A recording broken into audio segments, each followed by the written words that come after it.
Hi there, and welcome back to my channel Learn Java with Gaurav. In this video, I'll be talking about the runtime data areas of JVM architecture. The runtime data areas can be classified into two types, per JVM data area and per thread data area.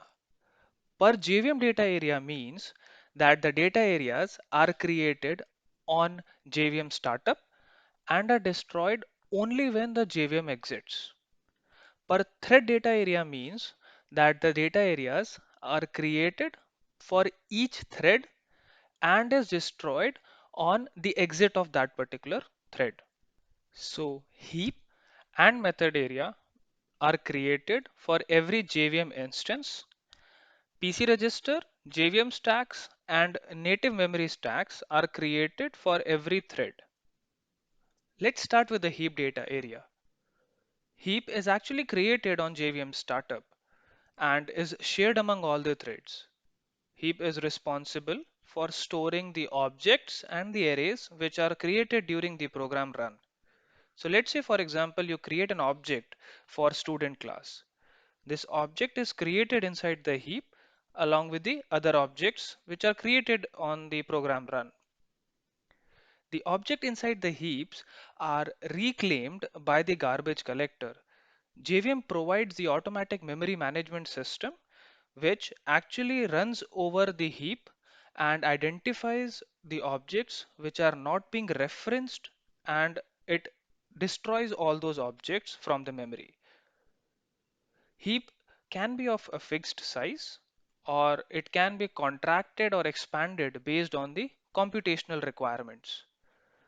And by any chance, if the computation requires more heap than what is actually available, then the JVM throws java.lang.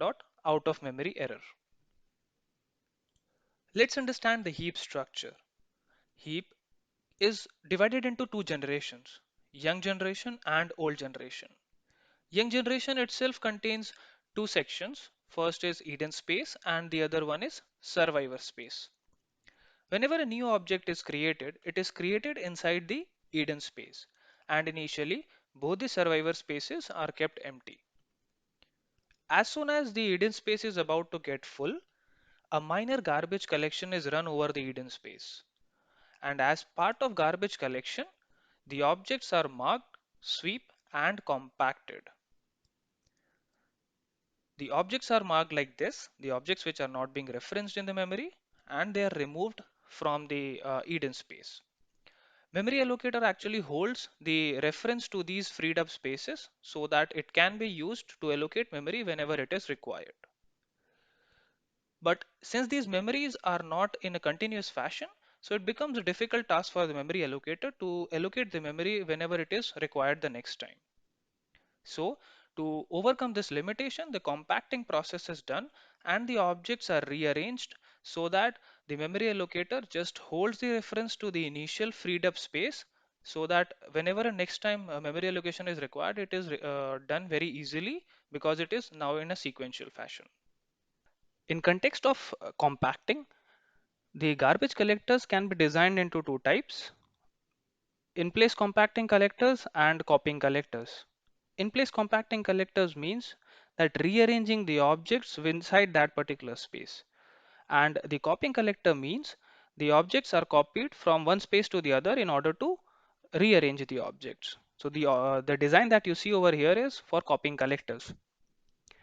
The compacting process itself is a heavy process, and to improve the performance of garbage collection, we have two different survivor spaces so that for every garbage collection run, the objects are copied from one place to the another for doing the compacting process. If an object survives multiple garbage collection, it is moved from the younger generation to the older generation. And the threshold to move an object from younger generation to the older generation is defined by an JVM option called max tenuring threshold, and by default its value is 15. That means whenever an object survives 15 minor garbage collection, it is moved from the younger generation to the older generation.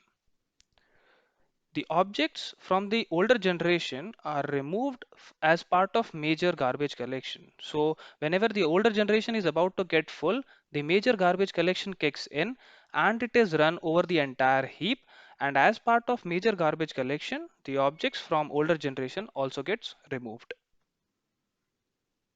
One of the famous JVM implementation is Hotspot JVM. And the heap structure for Hotspot JVM looks like this. Other than young generation and old generation, it also contains a section called permanent generation. So let's understand the permanent generation. PermGen or method area is created as part of JVM startup and it is shared among all the threads just like heap. The data inside the method area is actually the compiled code or the bytecode that is loaded into JVM as part of class loading process. So for every .class file that is loaded inside the memory as part of class loader subsystem, it stores the information like runtime constant pool, fields and the method data, codes for the methods and the constructors into the method area. If the memory in the method area cannot be made available for any allocation request, the JVM will then throw the out of memory error. The data inside the method area for the class level data is also removed as part of the major garbage collection. So the classes which are not being used anymore inside the JVM are removed from the major garbage collection process. These are some of the JVM options to tune up the heap. Max tenuring threshold. This is the threshold. If the object survives these number of garbage collection, the object will be moved from the younger generation to the older generation. XMS and XMX, this is used for minimum heap size and the maximum heap size. New ratio, this defines the older generation versus new generation size. By default, it is 2. That means 1/3 is the younger generation and 2/3 of it is the tenured or the older generation. New size and max new size. This defines the default size of the younger generation and the maximum size for the younger generation in bytes. Perm size and the maximum perm size. This is the size to the initial size and the maximum size for a permanent generation. The perm gen is actually limited with the amount of memory inside the heap, due to which it is very common to get out of memory error at the runtime. And to overcome this limitation, PermGen is replaced with the metaspace. The major difference between the PermGen and a metaspace is that metaspace uses native memory instead of the heap, and metaspace can be allocated up to the available memory inside the underlying OS, and it can be dynamically resized depending on the application demand at the runtime. If we do not define the maximum metaspace size, it can exceed up to the available memory. So we can use these two JVM options in order to fine tune the metaspaces. If the metaspace is about to get full, the garbage collection automatically triggers and it removes the dead classes which are not being referenced, which actually reduces the chance of getting out of memory error. And by any chance, if we are using any of the JVM options of PermGen from Java 8 and above, we are getting this warning that the PermGen is not supported by Java 8. Now let's discuss about the data areas that are created per thread. First comes the program counter register. It actually holds the address of the JVM instruction that is currently being executed. Then comes the JVM stacks.